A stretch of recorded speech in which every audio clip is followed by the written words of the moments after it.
Assalamualaikum warahmatullahi wabarakatuh. Tepang di sareng Bapak dina pelajaran bahasa Sunda dina materi biantara. Naon ari biantara teh? Satu acan kadinya ayeuna urang aos heula kompetensi dasarna.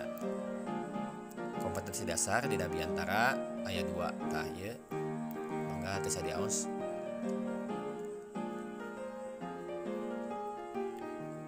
Ayeuna naon ari biantara teh? Hidup ge tangtos penasaran. Ayeuna ku Bapak urang pedar atanapi urang jelaskeun. Janten ya, biantara teh nyaeta nyarita dihareupeun balarea kalawan eusina luyu atawa sesuai jeung tujuan nu rek ditepikeun. Cindekna mah biantara teh sarua jeung pidato. Biantara biasana ditepikeun dina rupa-rupa kegiatan. Kukituna basa anu digunakeunana oge biasana diluyukeun jeung situasi sarta kondisi di tempat biantara. Diluyukeun teh hartosna disesuaikeun. Biasana upami penontonna sepuh janten anggona oge tangtos basa lemes. Biantara sok disebut oge orasi. Jalma anu ahli dina biantara sok disebut orator. Contona nyaeta Bung Karno jeung Bung Tomo. Biantara aya 2 rupa. Nu kahiji biantara resmi. Contona biantara dina upacara rapat ngaresmikeun wangunan pamarentah jeung rea-rea deui. Nu kadua biantara teresmi. Contona biantara dina syukuran, ulang tahun, acara hiburan jeung rea-rea deui. Ayeuna aya 4 metode atawa 4 cara biantara. Nu kahiji nyaeta metode nalar atawa metode ngapalkeun teks. Nyata biantara anu ditalar luyu jeung teks anu geus disusun samemehna. Nu kadua nyata maca naskah. Nyata biantara anu ngagunakeun teks. Dina prakna mah biantara eta teh maca sakabeh teks. Nu katilu metode catatan inti atau extemporan. Nyata biantara kalawan mawa catatan hal-hal anu penting nu rek ditepikeun. Janten biasana anu biantarana nyanda kertas isina hal-hal anu penting. Gurat badagna wungkul atanapi garis besarna wungkul.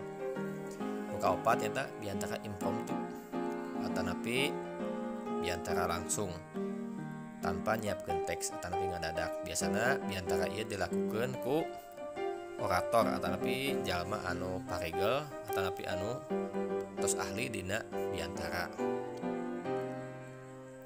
Nah eta salajengna nyaeta naon bae struktur biantara teh. Anu kahiji nyaeta struktur biantara bagian bubuka. Anu kahiji salam bubuka. Contona Assalamualaikum warahmatullahi wabarakatuh. Kadua mukodimah. Contona alhamdulillahirabbil alamin langkung dipayun disenarang syukur ngarasankeun ka Allah Subhanahu wa taala. Kadua salam panghormat. Contona Bapak Kepala Sekolah anu kusimkuring dipihormat. Kaopat ngahaturkeun nuhun. Contona sateu acana simkuring ngahaturkeun nuhun kapanata acara nu parantos masihan waktos sareng kasempetan ka simkuring. Eta anu 4 ieu teh nyata bagian tina biantara bagian bubuka.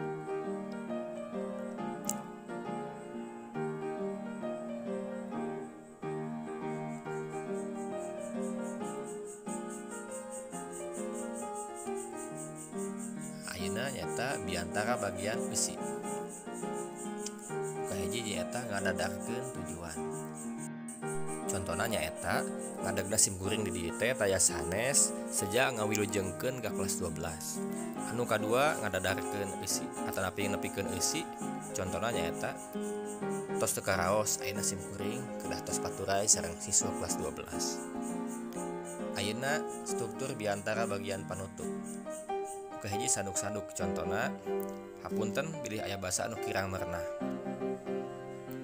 Janten intina mah sanduk-sanduk teh nuhunkeun dihapunten. Anu kadua nyendekeun. Contohna pamungkas mugia sadaya anak alumni anu lulus tahun ieu tiasa neraskeun ka sakola anu langkung luhur.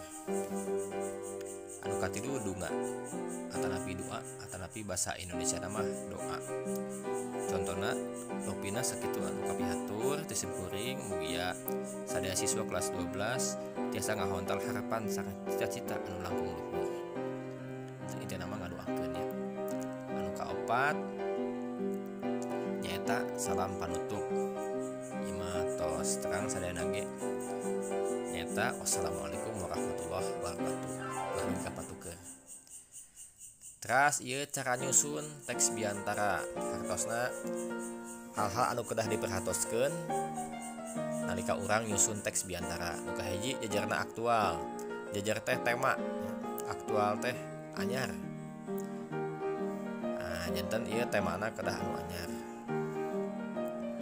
Serangkaina weweg rangkai teh kerangka karangan biantara weweg teh kuat janten hartosna kerangka karangan biantara teh kedah kuat sareng ngentep seureuf atanapi nyusun ulah dugi ka patuker ulah dugi ka assalamualaikum dipangkar wassalamualaikum dipayun.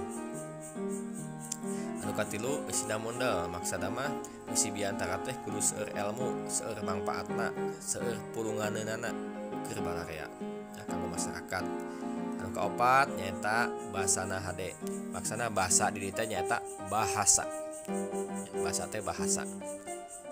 Salian ti merenah, bahasa dina biantara oge kudu matak ngirut atanapi matak narik keur balarea atapi keur panonton. Maksana merenah di dieu teh laras dina tata krama basana kitu nya. Nah, teras ayeuna hal-hal anu kudu diperhatikeun nalika urang nepikeun biantara. Anu kahiji sora atawa artikulasi. Sora urang kudu bentes, bedas jelas ya, teu loba ngarandeg.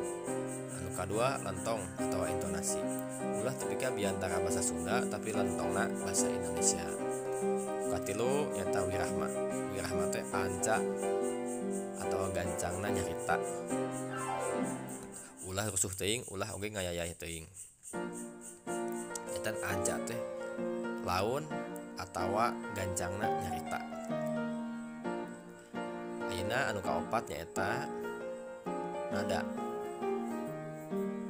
Upama eusi biantarana pikabungaheun, nadana oge kudu bunga. Anu kalima pasemon, pasemon teh ekspresi. Upama nadana bunga, pasemona oge kudu bunga. Kitu deui sabalikna. Anu kagenep nyaeta pasang peta. Pasang peta teh gestur atawa gerak awak. Gerak anu hade dina biantara nyaeta gerak awak anu teu kaleuweuhi, teu berlebihan. Jadi kudu diluyukeun jeung eusi katut nada biantara. Nah, ieu data pustakana, sumber-sumberna nanti saya diawas. Pina sakitu materi pendaran biantara ti Bapa hatur nuhun mudah-mudahan manfaat kanggo sadayana. Wassalamualaikum warahmatullahi wabarakatuh.